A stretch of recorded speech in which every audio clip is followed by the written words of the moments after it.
আপনারা সবাই কেমন আছেন? আশা করি আল্লাহর অশেষ রহমতে খুব ভালো আছেন। আমি আলহামদুলিল্লাহ ভালো আছি। তো আজকের রেসিপি ইফতার স্পেশাল তাওয়া নান। আমরা তো নান বানানোর জন্য অনেক রকমের আইডিয়া নিয়ে থাকি। আজকে আমি তাওয়ার মধ্যে নানটা বানাবো, সেটাই আমি আপনাদের সাথে শেয়ার করলাম। এখানে আমি 250 গ্রাম ময়দা নিয়ে নিছি। প্রথমে দিয়ে দিব আমি স্বাদ মতো লবণ, 1 চামচ দিব ইস্ট, দিব আমি গুঁড়া দুধটা উপর দিয়ে একটু দিয়ে দিলাম, 1 চামচ দিব চিনি। এখন আমি এই ইস্টের মাঝখানে দিয়ে দিব কুসুম গরম পানি। আর যখনই আপনারা এই নানটা বানাবেন তখন কুসুম গরম পানিটা দিতে চেষ্টা করবেন। এই যে একটু গোলাই নিলাম। এই পর্যায়ে দিব 1/2 কাপ বাটার।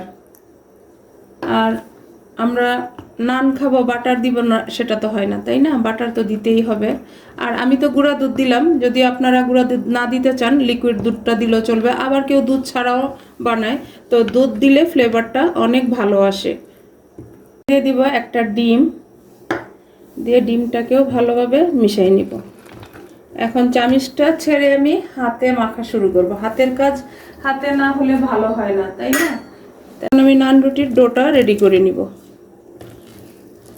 নানের ডোটা এরকম হবে, একেবারে নরমও না আবার শক্তও না।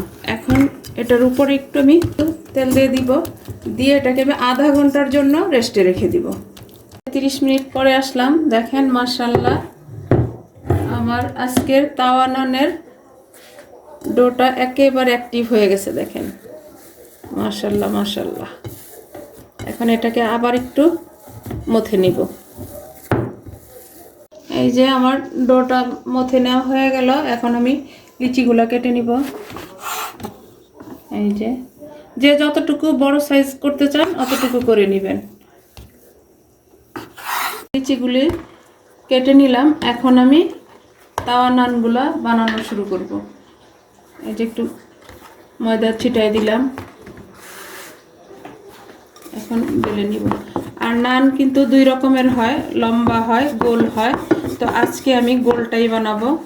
তো এই আজকের ইফতার স্পেশাল তাওয়া নানটা যদি আপনাদের কাছে একটু ভালো লাগে, প্রথমত বাসায় ট্রাই করবেন এবং আমাকে কমেন্টসে জানাবেন। আর আমার চ্যানেলটাকে সাবস্ক্রাইব করবেন, লাইক করবেন, শেয়ার করবেন এবং আমার পাশেই থাকবেন প্লিজ আমার ভাই বোনেরা।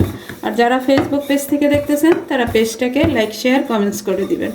এই তাওয়া নানটা কিন্তু অনেকক্ষণ পর্যন্ত সফট থাকে, তো আপনারা প্লিজ আমার রেসিপিটা ফলো করে বানায় দেখতে পারেন। তাওয়া নানগুলো আমার বানানো হয়ে গেল। এখন আমি রুটিগুলা 10 মিনিট রেস্টে রেখে দিব। 10 মিনিট পর আমি ভাজা শুরু করব। 10 মিনিট হয়ে গেল। এখন আমি এই যে চুলায় একটা তাওয়া বসাই দিছি, চুলাটাও জ্বালাই দিছি। আর চুলার আঁচটা আছে মিডিয়ামে, আর তাওয়াটাও গরম করে নিছি। এখন আমি তাওয়া নানগুলো বানানো শুরু করব। বিসমিল্লাহির রহমানির রহিম। এখন এই যে আমি উল্টাই দিব।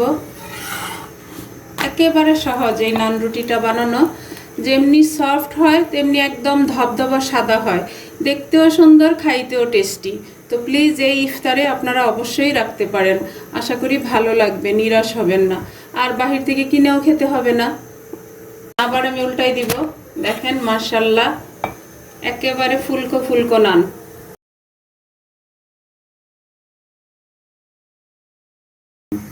এই যে দেখেন মাশাআল্লাহ মাশাআল্লাহ ফুলে ফুলে উঠতেছে। এখন আবার উল্টাই দিব। এই যে একেবারে ফুলকো ফুলকো নান। ইফতারে জাস্ট জমে যাবে না আজকের এই ইফতারটা। তো প্লিজ আপনারাও বাসায় বানান এরকম ঘরে বসে তাওয়া নান। এই যে এখন আমি নামাই নিব। দেখেন মাশাআল্লাহ। এই যে তো এইভাবে সবগুলি তাওয়া নান ভেজে নেই, তারপর আমি আপনাদের সাথে শেয়ার করতেছি যে আজকে আমার ইফতারি স্পেশাল তাওয়া নানটা কেমন হয়েছে। দেখেন মাশাআল্লাহ একেবারে অল্প সময় অল্প উপকরণের মধ্যেই আমি বানিয়ে নিলাম আজকে ইফতারি স্পেশাল তাওয়া নান। দেখেন মাশাআল্লাহ একেবারে ধবধবে সাদা আর একেবারে সফট। এই যে একেবারে সফট। আমি একটা নান আপনাদের সাথে শেয়ার করি ছিঁড়ে। দেখেন এই যে একেবারে সফট, তুলার মতো। দেখেন ধোয়া উঠতেছে।